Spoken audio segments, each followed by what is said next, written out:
Our first presentation, presented by the Commandant of Cadets, Lieutenant Colonel Gerard, is the Commandant's Superior Achievement Medal, which is awarded to one cadet who demonstrates general military excellence and soldierly virtues that distinguish him above his peers. The recipient of this year's Senior Class Commandant Superior Cadet Medal of Excellence awardee is Cadet Max Weiner.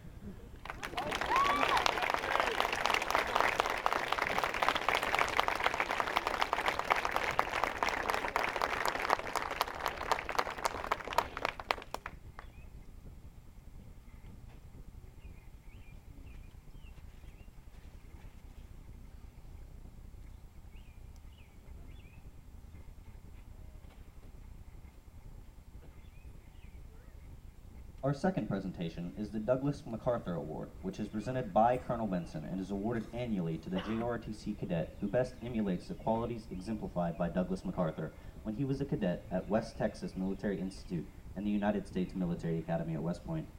This year's medal is presented to Cadet Tae Woo Kim.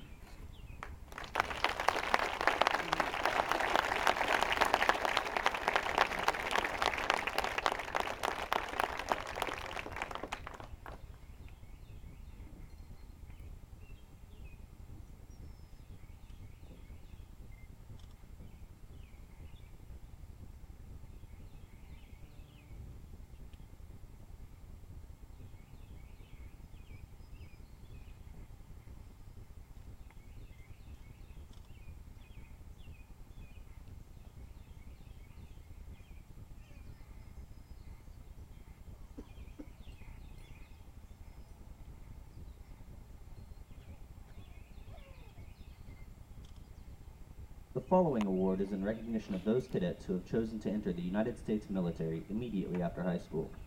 The following cadets are recognized as first to serve and will be presented the Riverside Military Academy President's Award. Cadet Mason May has joined the United States Marine Corps.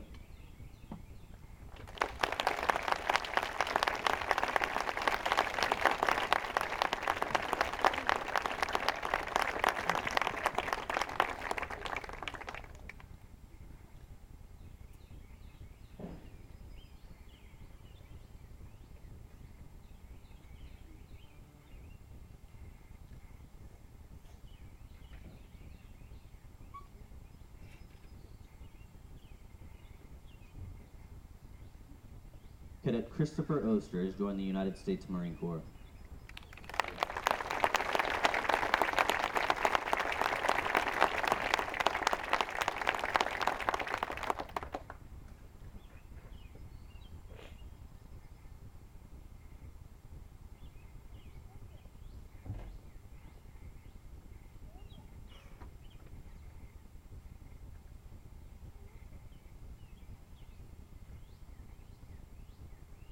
The Cadet Battalion Commander, Cadet Lieutenant Colonel Max Weiner, will now make his final remarks to the Corps of Cadets.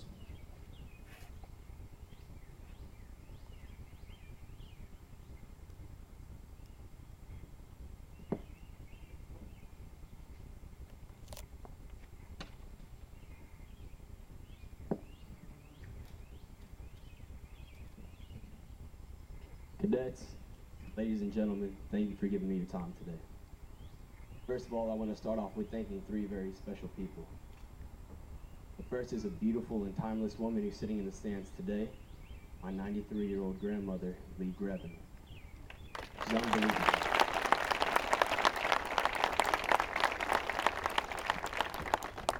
Nana, you sent my dad here. He graduated in '66. Before me, he sent my two brothers, and after me, he sent my younger brother. Thank you for starting a legacy. Thank you for anchoring this family. I love you and salute you.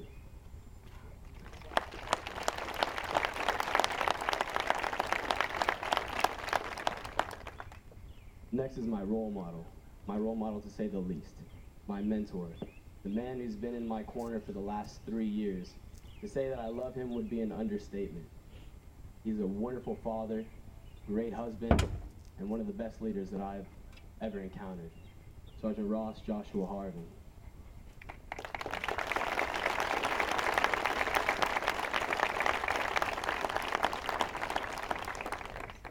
And lastly, the Commandant of Cadets, Colonel Gerard.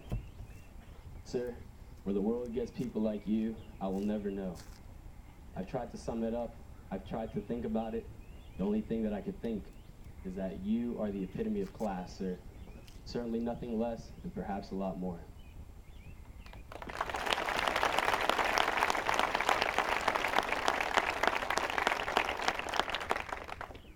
Ladies and gentlemen, when I was interviewing to become the battalion commander, there was a committee that was interviewing me. At the center of that committee was Colonel Gerard. He was my focal point. I knew whatever I said, I was gearing towards him. He's a man that I wanted to bring honor to then. He's a man I want to bring honor to now.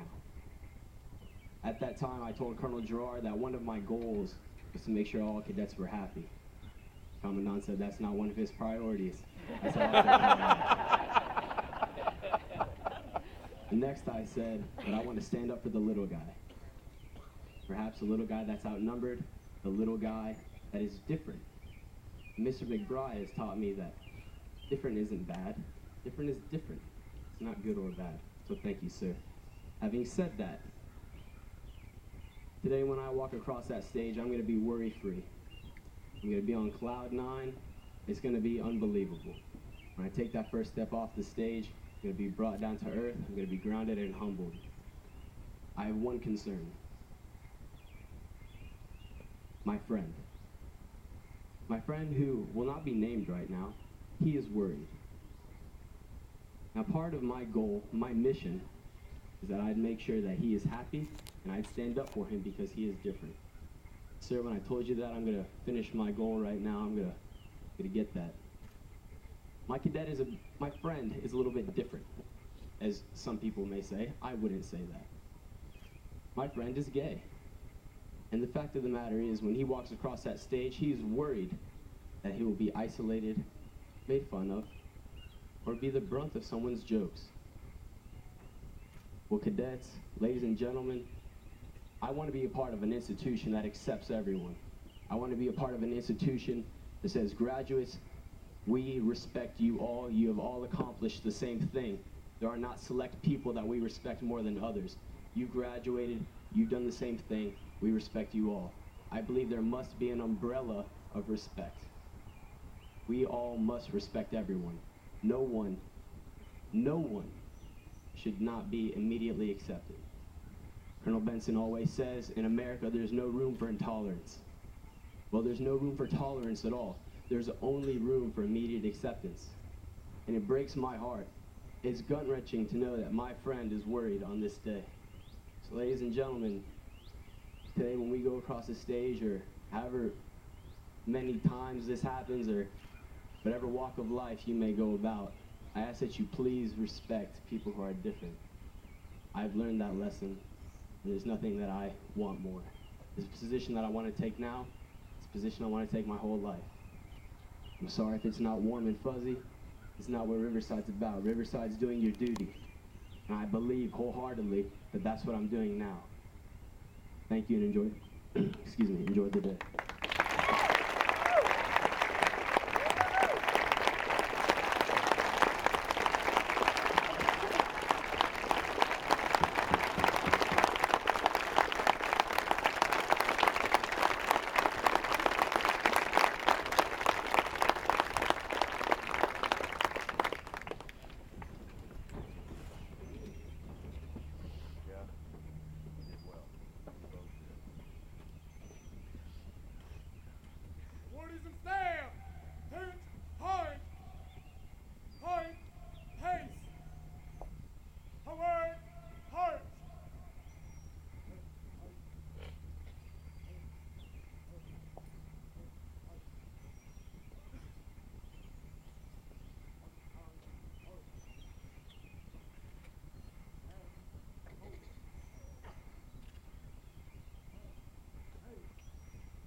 In addition to recognizing the superior performance of our cadets and staff members, today's parade also honors 2 distinguished parents of Riverside seniors who have played an instrumental role in supporting the Academy, the Commandant staff and the Corps of Cadets.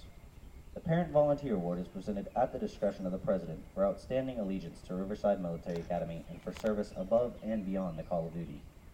This year's Parents of the Year are Ms. Rachel McKelvey, and Miss Deanna Kelly.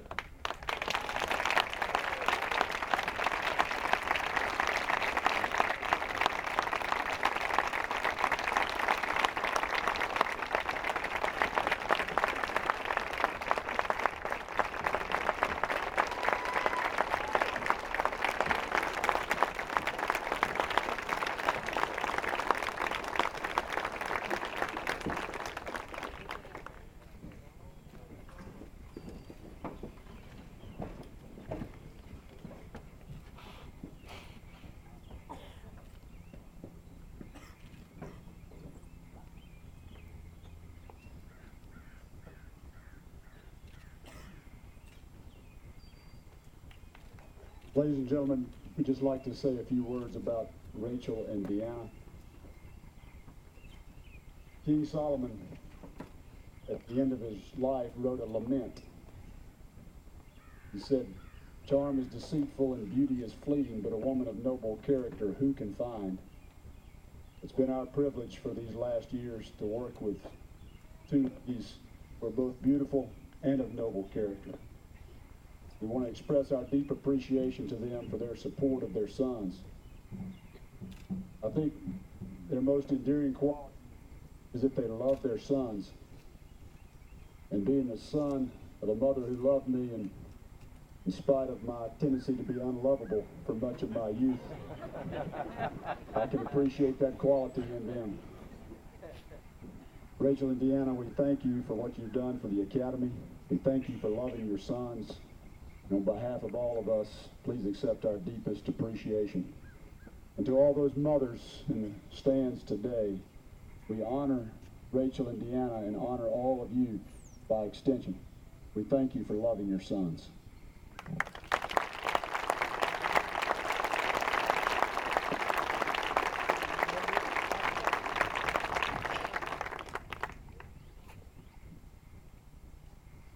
Thank you very much. That was unexpected, and I think I can say for both Rachel and I that we're a little shocked, but very grateful for the recognition, and thank you. I look around here and I see the boys, and I realize that they were not the only ones that got an education the past few years. We have a whole new vocabulary to our repertoire. We have things like mess hall instead of dining hall, and infirmary instead of clinic, and barracks instead of dorms. And it's taken a good bit of time to sort of fall into that. You know, it wasn't always easy. We have had Laura Stennett, who has added countless numbers of monogrammed hats and name tags to our ability not because the boys can't keep them straight. And we have the tags who have been so crucial in keeping us informed about our boys when they're not in class, and the teachers who have done so much work to help educate these young men. And we've learned some things, like the boys think there is a real-life Freddy Krueger on campus, who is Sergeant Major Sosa. And some of us even had the privilege and the experience of learning that Colonel Benson was a gentleman you had to see when your son had been particularly creative in his choice of extracurricular activities. But before we learned any of that, we've had two people that have really been instrumental in helping us become RMA parents as our sons have learned how to become RMA cadets. And those two people are the Commandant of Cadets, Lieutenant Colonel Kevin Gerard, and Director of Parent Program and Cadet Activities, Mrs. Amy Booth. So Amy, if you could join us down here, please.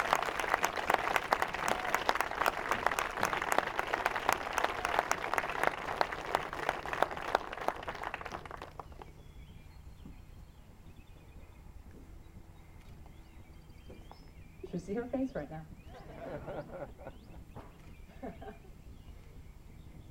So it is no surprise, I don't think, to any of us how much these two people work for our boys. I think the Commandant lives on campus. He sleeps in his office. I think it's the reason he has the couch that he does in there, because it fits him. He is a great leader to our sons. The devotion that he shows to the development of our sons is absolutely